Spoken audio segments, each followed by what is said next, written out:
Textures can be edited in the Object Info palette. Depending on the object type and complexity, the options will look a little different. First, it's important to know that textures can only be applied to 3D objects. Both extrudes and hardscapes are 3D objects. Let's start with the extrude. Select the extrude. Then in the Object Info palette, click on the Render tab. This shows the texture being applied to the overall object. In order to edit the texture, you need to select the texture in this section. Textures can be controlled through the drop-down menu of the texture field. There are 3 options: None, By Class, and Texture. None should default to the color selected in the Attributes palette. This is not 100% reliable. It's better to select a specific texture. It can also be controlled through Class, though the simplest way to control texture is by selecting Texture.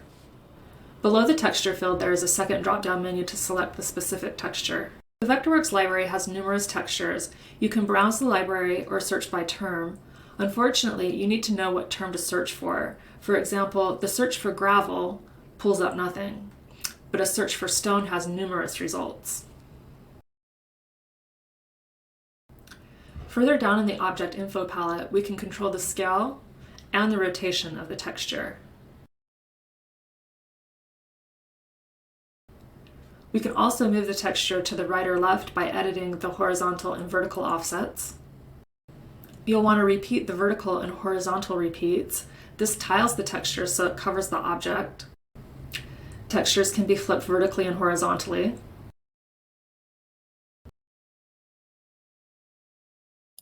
So next up, let's go back to top plan view, and I want to examine how an auto hybrid behaves.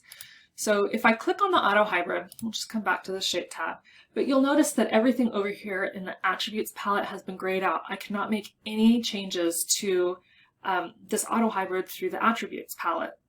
In order to edit the 2D appearance of this auto hybrid, I actually need to go into something called edit mode. And there's a couple different ways to enter edit mode. The first way is just to select your object and double click. And then edit mode always has this kind of light orange border around it, and it'll also tell you up here that you're editing because it tells you that you can exit out of whatever that object type is after the fact. So right now, if we look at it, we can see that this is an extrude. Let's come in here and try to change this to that darker color. So then when we exit, you can see that it now matches that darker color from the attributes palette.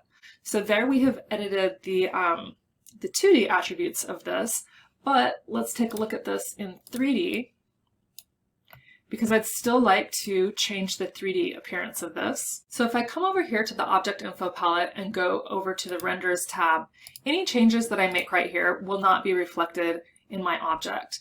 And that's because, once again, I need to go back into that edit mode in order to make changes to the 2D or 3D representation of that object. And so I'm just going to get my selection key right there. And then the second way that you can go into edit mode would just be to select that object and then right click and go into edit. There we go. And now once again, I'm back in edit mode. And so if I select that object again for extrude, I can come back over here to the Object Info palette, go to the Render tab, and then under Texture, go to that drop-down menu again, and then select a texture. And this is the one that we used before that will match. So I'm going to go ahead and exit that. And so now you can see I've been able to edit that auto hybrid, but I did have to go through that step of entering edit mode.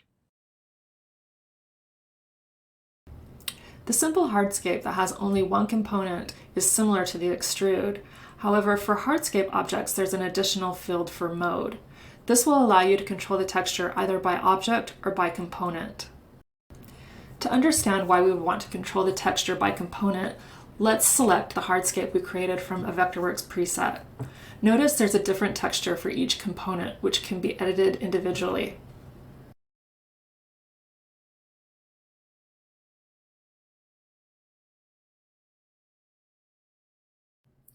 If I change the mode to by object, then only one texture is shown for all components.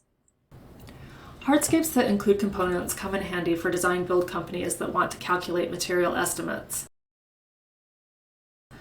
The remainder of the information in this video is an in-depth look at components. It's above and beyond what you need to know, but I included it for future reference. If we want more control over the components, go to the Shape tab and click the Main Area Components button. Here, each component is listed. You can create new components, delete existing components, or edit existing components. To do that, select the component and click Edit. Here, I can change the thickness, select a different texture, which in turn will update the texture shown under the Render tab. This component is being controlled by a material. Materials are similar to classes. A class will control the 2D attributes and the 3D textures by using one setting. A material adds one additional feature. It also controls the visual appearance of a cross-section. If we deselect Use Material, then we can edit the section fill for this hardscape object. As I mentioned, the section fill and pen controls the appearance for cross-sections, which we won't be covering. Two important things to know about these sections is they don't control the attributes in top plan view, and the section fill should never be set to none. Otherwise, the hardscape will only show in wireframe. As you can see, there are a lot of options for working with textures on 3D objects. In most cases, you will click on the Render tab and make your selection there.